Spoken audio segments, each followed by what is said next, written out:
Friends, हम लोग discuss कर रहे थे CAA सिटीजनशिप अमेंडमेंट बिल 2019 का। कल के लेक्चर में काफी कुछ हमने कवर करने की कोशिश की थी और हमने आपको बताया था कि ये सुप्रीम कोर्ट में चैलेंज क्यों नहीं हो सकता। आर्टिकल 14 का एक स्पेसिफिक फ्रेमवर्क होता है, उसका एक पर्पस होता है। जब हम किसी लॉ को बनाते हैं तो लॉ के पीछे एक ऑब्जेक्ट होता है और उस ऑब्जेक्ट को अचीव करने के लिए जो प्रोविजन हम बनाते हैं उसे कॉन्स्टिट्यूशनल फ्रेमवर्क में होना चाहिए। तो जब भी हम किसी कॉन्स्टिट्यूशनल प्रोविजन की या लॉ की जो वायरीज को टेस्ट करें, ये गलत है या सही है, तो कुछ चीजें दिमाग में रखना चाहिए। जैसे पहला, ये क्या है, इसे क्यों बनाया है, ये किसके लिए बना है, और जिसके लिए बना है क्या उस ऑब्जेक्ट को पूरा कर रहा है कि नहीं कर रहा है। इन्हीं चीजों को कल हमने आपको एक कॉन्स्टिट्यूशनल फॉर्मूले में डिस्कस किया था। हम लोगों ने देखा था कि जब कोई लॉ बनता है तो लॉ स्पेसिफिक इंडिविजुअल के लिए, क्लास के लिए या सोसाइटी के लिए बनाया जाता है। जिसके लिए लॉ बनाया जाता है वही उस लॉ का एडवांटेज ले सकते हैं, और अगर कोई बाहरी जिसको उस लॉ में इंक्लूड नहीं किया गया है, अगर उस लॉ को चैलेंज करना चाहता है तो उसे ये पहले इंश्योर करना पड़ेगा कि क्या वह उन्हीं सर्कमस्टांसेस में है, सिचुएटेड है, जिनमें उन लोगों को रखा गया है जिनके लिए वो लॉ बनाया गया है। अगर वो सिमिलरली सर्कमस्टांस नहीं है तो लॉ को चैलेंज नहीं कर सकता। यहां पर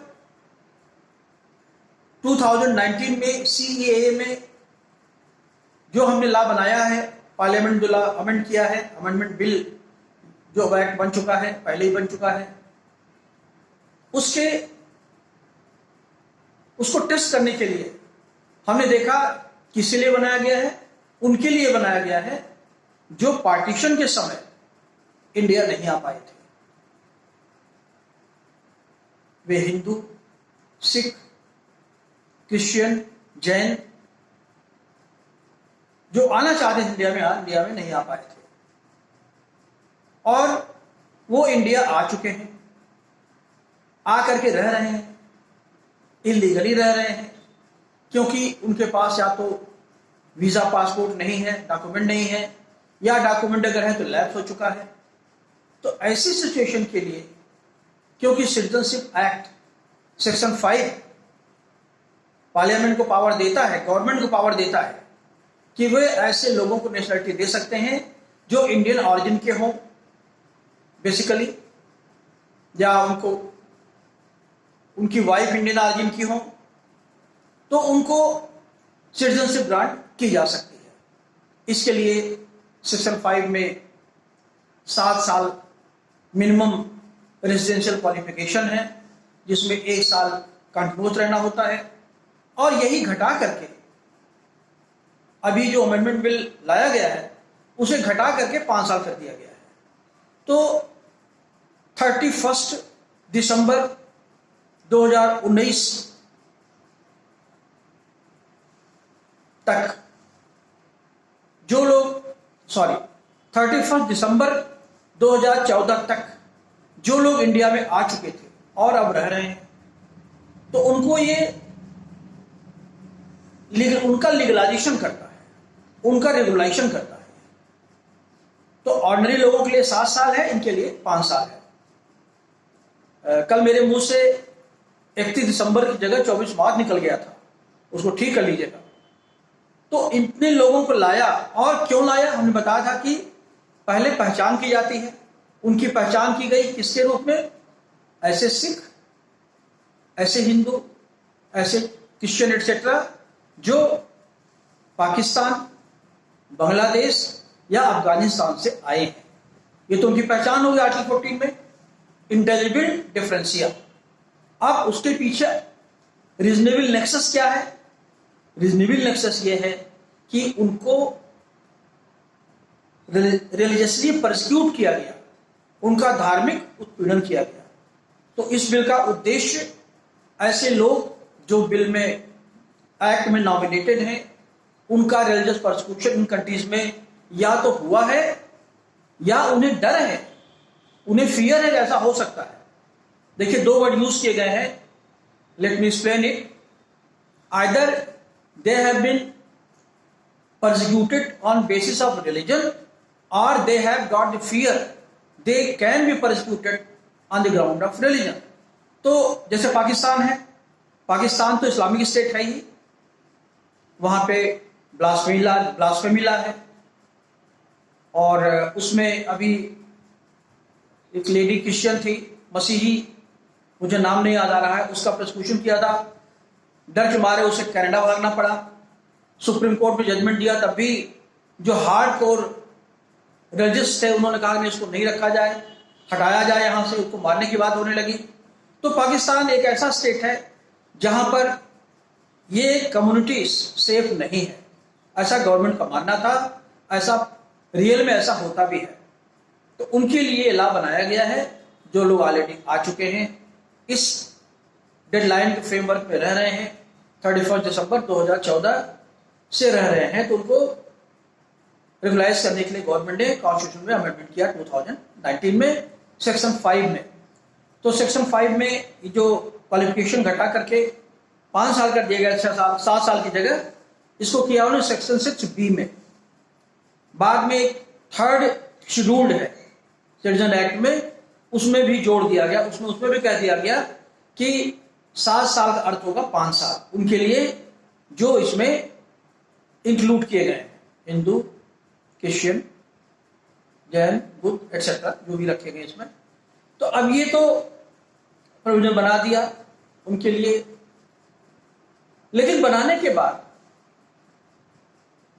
गवर्नमेंट इसको नोटिफाई नहीं कर पा रही है अभी, और बिना नोटिफिकेशन के लॉ पूरा हो नहीं सकता, उसका एनफोर्समेंट हो नहीं सकता। अब जब हम कल बात कर रहे थे चैलेंज करने की, तो इसमें बाकी तो हमने कल डिस्कस किया था, 1-2 कुतर्क और आ रहे हैं। एक तो आ रहा है कि इसमें मुसलमानों को क्यों नहीं जोड़ा। तो हमें सोचना यह है कि क्या मुसलमानों का क्या रिलीजियस परसिक्यूशन हुआ था, या हुआ है, या हो रहा है। अब एक तर्क ये दे रहे हैं कि शियाओं का उत्पीड़न हो रहा है, अहमदियास का हो रहा है पाकिस्तान में, तो उनका वो जो परसिक्यूशन रिलीजियस नहीं है, वो पॉलिटिकल है। पॉलिटिकल परसिक्यूशन को हम रिलीजियस परसिक्यूशन से कंपेयर नहीं कर सकते। इसी तरीके से उनका तर्क यह है कि तमिलनाडु में तमिलों क्यों नहीं लाया गया, तो तमिलों का भी कोई रिलीजियस परसिक्यूशन नहीं हुआ है, बल्कि उनका पॉलिटिकल परसिक्यूशन हुआ है। प्रभाकरण की पार्टी जो टेररिस्ट पार्टी थी, जिसमें काफी टॉर्चर भी किया गवर्नमेंट ने, श्रीलंका गवर्नमेंट ने, तो ये तर्क उठाना गलत है कि उनका रिलीजियस परसिक्यूशन हुआ है। और ये जो एक्ट है ये केवल उनके लिए है जिसका रिलीजियस परसिक्यूशन हुआ है। यही बांग्लादेश में है। बांग्लादेश में रिलीजियस परसिक्यूशन कुछ दिन हुआ हो, जब खालिदा जिया की सरकार थी, मुजीब का मर्डर होने के बाद मिलिट्री पावर में आई, उनके मर्डर के बाद कुछ हार्ड कोर मुस्लिम्स पावर में आ गए, और अल्टीमेटली खालिदा जिया के टाइम में बहुत सारे बांग्लादेशी हिंदू भाग करके इंडिया में आए। इसीलिए जो एक्ट है उसमें केवल ये नहीं जोड़ा गया है who have been persecuted on the ground of religion, ये भी जोड़ा गया है कि इफ दे हैव फियर, उन्हें डर तो है ही, कल कोई पार्टी पावर में आ जाती है बांग्लादेश में जो एंटी हिंदू पार्टी होती है, तो उनका परसिक्यूशन हो सकता है। इसी तरीके से आप अफगानिस्तान में देखेंगे, अफगानिस्तान में भले आज जो सरकार है, गनी की सरकार है, वो सेक्युलर गवर्नमेंट है, लेकिन एक टाइम में तालिबानी भी आए थे और हिंदूस बहुत सारे भाग भाग करके इंडिया में आ गए थे। आप अगर देखें तो उन्होंने बनियान में बौद्ध की मूर्तियों को तोड़ डाला था। तो ये डर है। गवर्नमेंट ने एड्रेस किया इस फियर को। प्रोसिक्यूशन हुआ है वो तो हुआ ही है, साथ साथ उन्हें अगर ये भय है उनका प्रोसिक्यूशन होगा, तो ऐसे लोगों को भी इस कैटेगरी में, इस क्लासिफिकेशन में, नागरिकता देने के क्लासिफिकेशन में इंक्लूड किया गया है। तो उनको हमने सिंगल आउट किया, पहले उनकी पहचान की, वो कौन कौन लोग थे, और जब पहचान करके उनके लिए जो लॉ हमने बनाया, उनके बीच में लॉ में नेक्सस क्या है, क्यों दिया गया। तो रीजन क्या है, रीजनेबल नेक्सस क्या है, रिलीजियस परसिक्यूशन। किसका, किनका नाम दिया गया है, हिंदू, क्रिश्चियन, जैन, बुद्ध। तो पहले कैटेगरी बनाई गई उनकी जिनको बेनिफिट मिलना है, और कैटेगरी बनाने के बाद फिर उन रीजन बनाया गया, ऑब्जेक्ट बनाया गया, क्यों इनको बेनिफिट देना है। यही आर्टिकल 14 का क्रक्स है। आर्टिकल 14 की फिलॉसफी यही है। यहां पर जाति धर्म से कोई मतलब नहीं है। यहां पर डिस्क्रिमिनेशन अगर आपका हो रहा है तो आप लॉ को, ये प्रोविजन को या कॉन्स्टिट्यूशन के प्रोविजन को चैलेंज कर सकते हैं, लेकिन ये दिखाना पड़ेगा कि हम अफेक्टेड हो रहे हैं। हमने कल डिस्कस किया था कि जब तक आपका राइट अफेक्टेड ना हो तब तक आपका लोकल सिस्टम नहीं किसी कॉन्स्टिट्यूशनल अमेंडमेंट को, प्रोविजन को या लॉ को चैलेंज करने का नहीं होता है। आप इसलिए पिटीशन नहीं ला सकते कि आपने मुसलमानों क्यों नहीं बुलाया, आपने क्रिश्चियन क्यों नहीं बुलाया बाहर के। ये स्टेट का काम है। हमारा काम सिर्फ इतना ही है, हमारा राइट केवल इतना ही है कि हम जो हमें राइट दिए गए हैं, अगर उनमें कोई डिटोरिएशन हो रहा है, उनमें कोई मिनिमाइजेशन हो रहा है, या जिन लोगों को ये राइट कन्फर किया गया लॉ में, हमें क्यों नहीं दिया गया। तो हमें क्यों नहीं दिया गया, हमने आपको बता दिया, क्योंकि उसका एक पर्पस है, उसमें कुछ लोगों की कैटेगरी है, उसके अलावा और किसी को उसका बेनिफिट नहीं दिया जा सकता। तो ये कोई नहीं क्लेम कर सकता कि जो कैटेगरी बनाई गई है, जिन लोगों को शामिल किया गया है सिटीजनशिप के लिए अमेंडमेंट एक्ट में, वो कोई क्लेम करे कि हमारा नाम क्यों नहीं डाला गया या हमारे कम्युनिटी का नाम क्यों नहीं डाला गया। अगर वो ऐसा करेंगे तो एक्ट तो रिलीजियस डिवीजन नहीं करता, लेकिन पिटीशन जरूर करेगा रिलीजियस ग्राउंड पर, जो परमिसिबल नहीं है। अब हमने बताया आपको कि परसिक्यूशन, पॉलिटिकल परसिक्यूशन को आप लीगल परसिक्यूशन से कंपेयर नहीं कर सकते। तो जब कोर्ट के सामने मैटर आएगा तब तो अल्टीमेटली डिसाइड होगा। लेकिन जो मूवमेंट चल रहा है, जो आंदोलन चल रहा है सीओ खत्म करने के लिए, उसके पीछे कोई लीगल या कॉन्स्टिट्यूशनल सैंक्टिटी नहीं है, न उनका कोई राइट। अगर स्टेट में भी जाना चाहे, अगर आप जैसे मान लीजिए कि कोई स्टेट लॉ होता या स्टेट के लोग अफेक्टेड होते, तो हाई कोर्ट में जाते तो 226 में जाते। यहां पर जब जाएंगे तो 32 में जाएंगे, on the ground of violation of fundamental rights. तो न तो उनका राइट ऑफ रेजिडेंस अफेक्टेड हो रहा है आर्टिकल 19 में, न आर्टिकल 15 में उनके साथ कोई डिस्क्रिमिनेशन हो रहा है on the ground of sex, caste, religion etcetera. कल हमने बताया था कि इससे उनके राइट पर इफेक्ट नहीं पड़ेगा। केवल इमेजिनेशन पर, केवल इमेजिनरी ग्राउंड पर कि अगर लॉ आ गया तो हमको निकाल दिया जाएगा। आप लॉ की मशीनरी को नॉक नहीं कर सकते, you can't waste the time of the court. तो ये आर्टिकल 14 में हमेशा ध्यान रखना होता है कि जो प्रोविजन बनता है, जो लॉ का प्रोविजन बनता है, उसकी कॉन्स्टिट्यूशनलिटी प्रिज्यूम्ड होती है। ये प्रिजम्पशन है और बर्डन ऑफ प्रूफ अब पिटिशनर्स पर आएगा कि वो ये कोर्ट को बताएं, कोर्ट के सामने प्लीड करें कि इससे हमारा कोई राइट अफेक्टेड हो रहा है, और हमने आपको बताया था कि ऐसा कोई राइट उनका अफेक्टेड नहीं हो रहा है, इसलिए उनके पास कोई लोकल संडाई नहीं है। इतना आज हम इसके आगे डिस्कस करना चाहते हैं। एक जो विवाद चल रहा है एनसीआर और नेशनल पॉपुलेशन रजिस्टर को लेकर के। तो national citizenship register, national population register 2 controversy में है। तो ये जो दोनों कॉन्सेप्ट हैं कहां से आ रहे हैं? आप देखिए CAA 2019 के अमेंडमेंट बिल में लाया, अमेंडमेंट में आया, एक्ट बना। उसी समय कॉन्स्टिट्यूशन ने सिटीजनशिप एक्ट में 55 का एक्ट में उसमें एक प्रोविजन और जोड़ दिया, सेक्शन 14A। ध्यान रखिएगा, सेक्शन 14A। 14A में नेशनल आइडेंटिटी कार्ड का प्रोविजन है कि सेंट्रल गवर्नमेंट भारत के प्रत्येक नागरिक को एक नेशनल आइडेंटिटी कार्ड इशू करेगी। अभी तक नहीं इशू होता, अभी तक आपके पास तमाम अपने इंस्टीट्यूशन का कार्ड होगा, आधार कार्ड होगा, ड्राइविंग लाइसेंस होगा, लेकिन अब इस एक्ट में 2009 अमेंडमेंट एक्ट में 2003 में अमेंडमेंट कर दिया गया एक सिटीजनशिप रजिस्टर का। तो सिटीजनशिप रजिस्टर का अमेंडमेंट का प्रोविजन, अमेंडमेंट करके प्रोविजन 2003 में ही डाल दिया गया, सेक्शन 14A जोड़ करके। इंपॉर्टेंट पॉइंट यह है कि 2003 का प्रोविजन है और आज प्रोटेस्ट हो रहा है 2019 और 20 में, जबकि 2003 के बाद 2010 में एक सेंसस हुआ, 2015 में भी गवर्नमेंट ने सर्वे करा करके कुछ जगह आइडेंटिटी कार्ड बांटे थे रीजनल लेवल पर, तब इसका प्रोटेस्ट नहीं हुआ। लेकिन आज प्रोटेस्ट हो रहा है। तो ये बिल 2003 का है, ये एक्ट 2003 का है। इसे बीजेपी सरकार नहीं लाई है, इसे कांग्रेस सरकार ही लेकर आई थी 2003 में। तो 14A जोड़ा गया। अब 14A जोड़ने के साथ साथ अब कैसे बनेगा?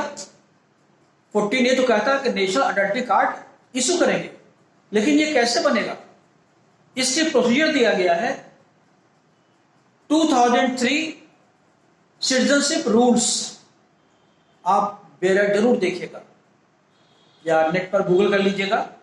तो 2003 में सिटीजनशिप रूल्स बनाया गवर्नमेंट ने, ध्यान रखिए 2003 में डेवलपमेंट हुई सारी, और उसमें उस रूल के क्लास 3 से 15, उस रूल के 2003 का सिटीजनशिप रूल उसका खंड 3 से 15 तक में पूरा डिस्क्रिप्शन दिया गया है कि नेशनल सिटीजनशिप रजिस्टर कैसे बनेगा। और सिटीजनशिप नेशनल रजिस्टर बनने के पहले नेशनल पॉपुलेशन रजिस्टर बनेगा। तो जो प्रोसीजर ले डाउन किया गया है नेशनल पॉपुलेशन रजिस्टर का, और उसी में नेशनल पॉपुलेशन रजिस्टर का जो डाटा आएगा, जो स्टेटिस्टिक्स आएगी, लास्ट में लिखा गया है कि सेंट्रल गवर्नमेंट अगर चाहे उस डाटा को नेशनल सिटीजनशिप रजिस्टर में यूज करे या न करे। तो इस एक्ट में पूरा डिटेल दिया गया है। अब इस रूल में पूरा डिटेल दिया गया है। इसमें कंट्रोवर्सी क्या है? इसमें कंट्रोवर्सी अभी तक आपने देखा कि सर्वे पहले भी घर घर जाके होता था, रजिस्टर भी होता था, लेकिन आपको नहीं बताया जाता, लोग तो करते ही थे कहीं पर जाकर के। अब प्रॉब्लम ये हो रही है कि ये सारा डाटा ऑनलाइन होगा, नेशनल पॉपुलेशन रजिस्टर भी ऑनलाइन होगा। पहले आपके गांव में जाएंगे, मोहल्ले में जाएंगे, कस्बे में जाएंगे, तो हर लेवल पर इसका रिकॉर्ड बनेगा, और इसके लिए बनाया जाएगा लोकल अथॉरिटी, जो रजिस्ट्रार जनरल इंडिया के अंडर में काम करेगी। तो जो लोकल अथॉरिटी करेगी उसमें अपॉइंटमेंट होगा इन्यूमरेटर का, एक अथॉरिटी होगी, एक ऑफिसर होगा, जो आदमी सर्वे करने आएगा सब लिखेगा, जितना डिटेल होगा उसमें लिखा गया है, नेम, एड्रेस, जो आधार कार्ड में लिखते हैं उसमें भी वही लिखा गया है। बस दो चीजें जो कंट्रोवर्सी की एडिशन में वो ये है, date of birth of the father and place of birth of the father. ये 2003 के रूल में नहीं है। ये एक चौंकाने वाली बात है और यहीं पर सरकार डिफेंसिव हो जाती है। तो जो प्रोविजन है एनसीआर का भी, एनआरसी का भी, एनपीआर का भी, वो दोनों प्रोविजन है और दोनों बिल्कुल लीगल है। 2003 का रूल है, उसके पैरा 3 से लेकर के 15 तक के प्रोविजंस में सारी चीजें कैसे रिकॉर्ड होगा। और एक जो प्रोविजन ऑब्जेक्शनेबल जो लोग करते हैं कि अगर इनुमरेटर जो सर्वेयर आपके घर में जाएगा, अगर वो एक कॉलम है आपको नहीं पता होगा, वो लिख देगा सिटीजन डाउटफुल। देखिए हो रहा है एनपीआर, लेकिन बात आ रही है सिटीजनशिप की, तो सिटीजनशिप डाउटफुल होगा, एक मार्क लगा देगा। जब मार्क लगा देगा, फाइनली आप ऑब्जेक्शन आपके घर पे जाएगा, लेटर जाएगा या जैसे भी जाएगा, उसका आप जवाब देंगे। उसके लिए ट्राइब्यूनल बनेगा, लोकल ट्राइब्यूनल होगा, फिर रीजनल ट्राइब्यूनल होगा, फिर हाई कोर्ट होगा अल्टीमेटली। और जब तक फाइनल डिसीजन नहीं आता तब तक आपका नाम रजिस्टर से न तो सिटीजनशिप से न तो कटेगा न उसमें इंक्लूड होगा। तो नेशनल पॉपुलेशन रजिस्टर ये प्रिकर्सर है नेशनल रजिस्टर ऑफ सिटीजन्स। यही तो जो डाउट है दिमाग में कि एनपीआरसी एनसीआर अलग अलग है, एनआरसी अलग अलग है या एक ही है, तो आप देखेंगे एनआरसी का बेसिस है एनपीआर। एनपीआर हो गया तो समझिए एनआरसी हो गए, क्योंकि डाटा आ गया सरकार के पास, उसको पता लग गया कि क्योंकि आप भरेंगे, आप नागरिक हैं, आपके फादर कहाँ पैदा हुए थे, आप कहाँ पैदा हुए थे। जहां जहां डाउट होगा वहां सरकार आपको नोटिस भेजेगी। बहुत सारे ऐसे लोग हैं जिनको अपने बाप का नाम नहीं पता है, अपने घर का पता नहीं है, झुग्गी झोपड़ी में लगते हैं। It is not that easy, लेकिन ये आंकड़ा रखना जरूरी है। जरूरी इसलिए है, अगर आपका छोटा सा घर हो उसमें भी आप पता लगाते हैं मेरे कितने बेटे हैं, क्या खाना खाएंगे, कैसे खाएंगे। या अगर आप मेले में जाते हैं तो ग्रुप में जाते हैं तो सबका नाम, आई कार्ड रख के जाते हैं, कोई गायब ना हो जाए, कोई खो ना जाए। तो गवर्नमेंट का purpose, government is a welfare state, इसका एडवांटेज है। गवर्नमेंट को पूरा डाटा जब मिलेगा इस कंट्री का, कितने लोग रहते हैं, कितने एज ग्रुप के लोग हैं, कब कहां से माइग्रेट होकर चले गए, और किसका फाइनेंशियल बैकग्राउंड क्या है, कितने लोग सर्विस में सर्विस करते हैं, कितने लोग बिजनेस करते हैं,